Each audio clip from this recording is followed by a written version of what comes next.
The Cascades Range in Washington state is said to be home to some of the most rugged and picturesque mountains in the lower 48. So when my childhood friend Ryan held his wedding there in September 2023, I had all the excuse I needed to make a trip out of it and tack on a few extra days to explore in and around North Cascades National Park. Going into the trip, I had a loose plan for a few day hikes and then actually managed to snag a walk-up permit at the last minute for 3 days and 2 nights of backpacking within one of the park's most sought-after areas.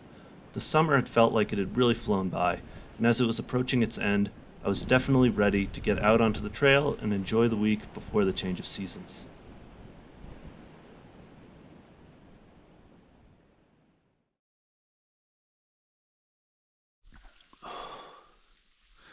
Well, it's 6:30, 11 hours now hunkered down inside this tent, during which I've managed to catch, I think, a few minutes of sleep.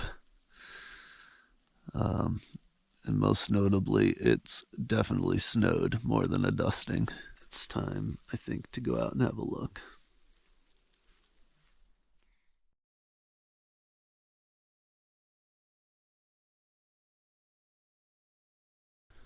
Well, it's the morning on proper day one of this trip. I got up early this morning to get to the ranger station at 6:30, even though they don't open till 7, and I was not the first person there. I was the second. Crossing my fingers that maybe I'd be able to grab a backcountry permit. And sure enough, much to my surprise, actually, I did. It doesn't start tonight though, so just going on a day hike for now. It starts tomorrow, and then I have 2 nights backpacking in what looks like it should be a beautiful area, so I'm actually pretty darn pumped about that. So today, it's just a day hike. So we're on the Lookout Mountain Trail, which of course, in the language of the local indigenous people, translates to land of many switchbacks. Well, we are headed up a steep hillside. Pretty good climb, lots of switchbacks. Definitely getting the heart rate going. But it is beautiful. And this is one of the selling points, I think, of the western side of the US, is in such relative proximity to one another, you get such a diversity of landscapes, especially mountain landscapes. It's much more lush and fertile here than I'm used to in California, that's for sure.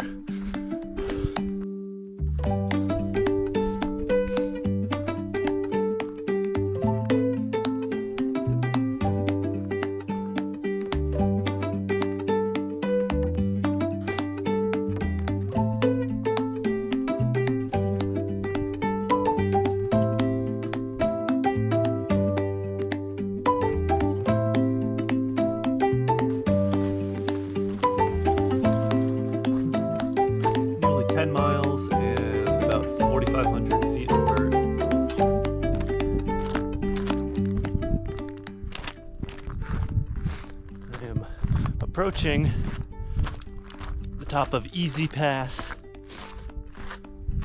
which, I don't know, I guess relatively speaking, maybe easy-ish, maybe moderate pass. Doesn't quite have the same ring to it. A little under 90 minutes to go. I think it's about 3.5 miles and about 2,000 vertical feet. Was able to run a little bit, but mostly just a brisk walk. But that's a pretty good time. And yeah, pretty good bang for your buck up here. It's beautiful.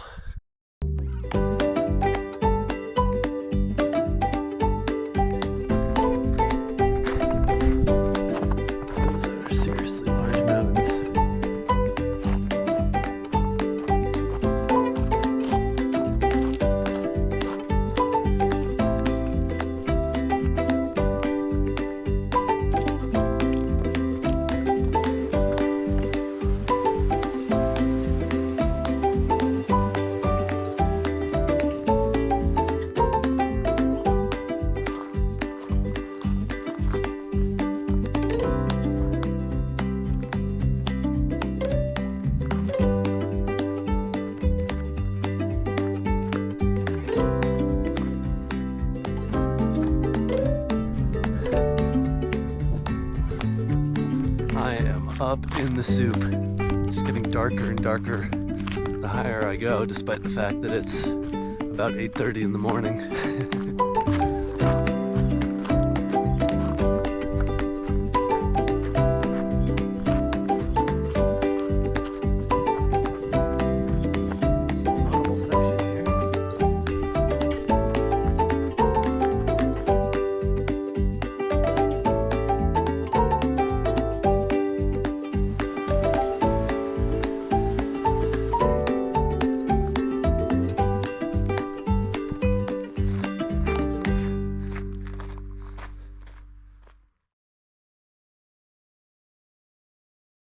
At the Cascade Pass Trailhead, about to head up into a cloud, it looks like, sitting about 1,000 feet or so above me.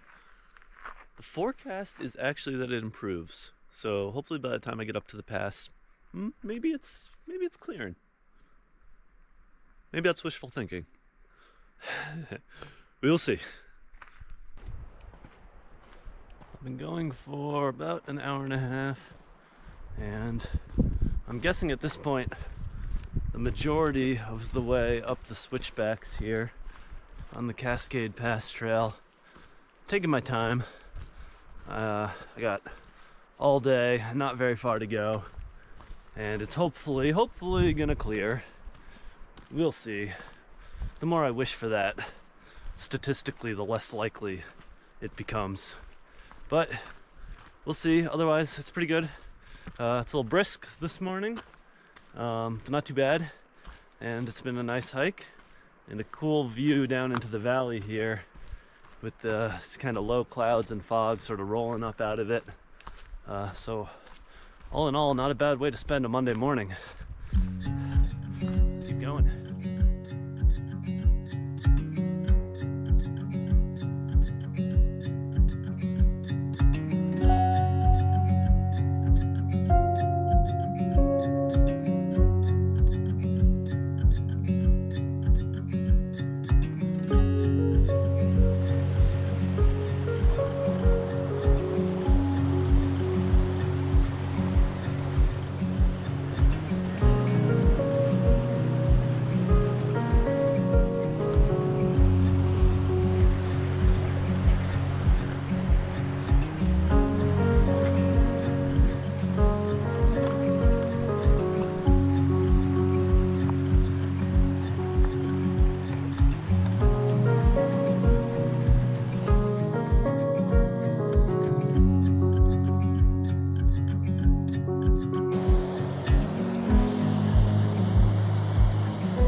Feel really small in here.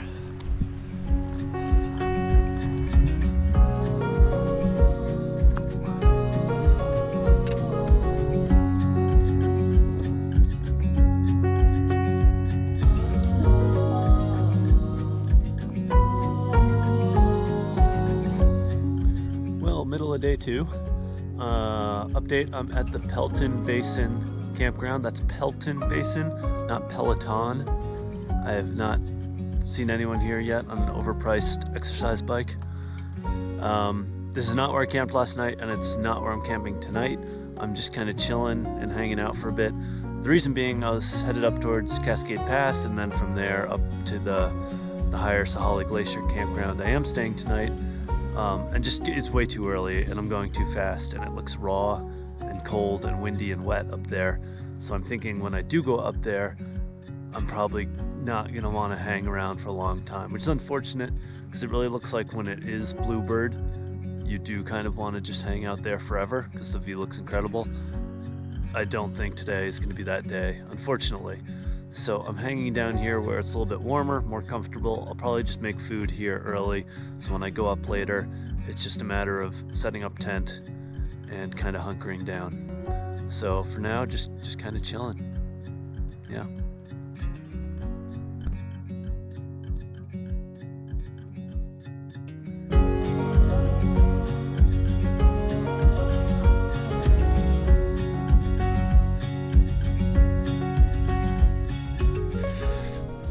Pretty good flurry going right now.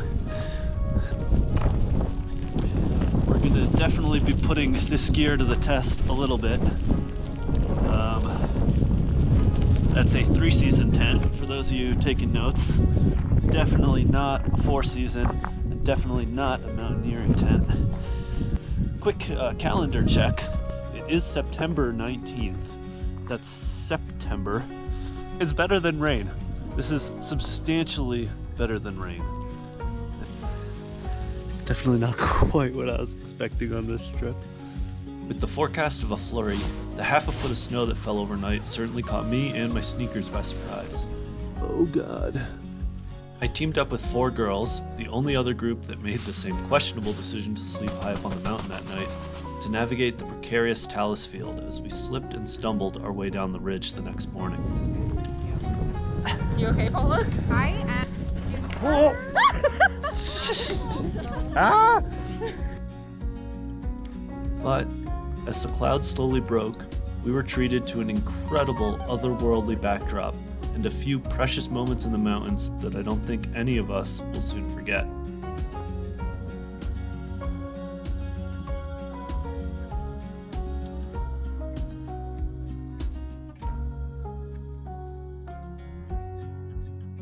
For sure, this is a special little corner of the country where I will definitely be back.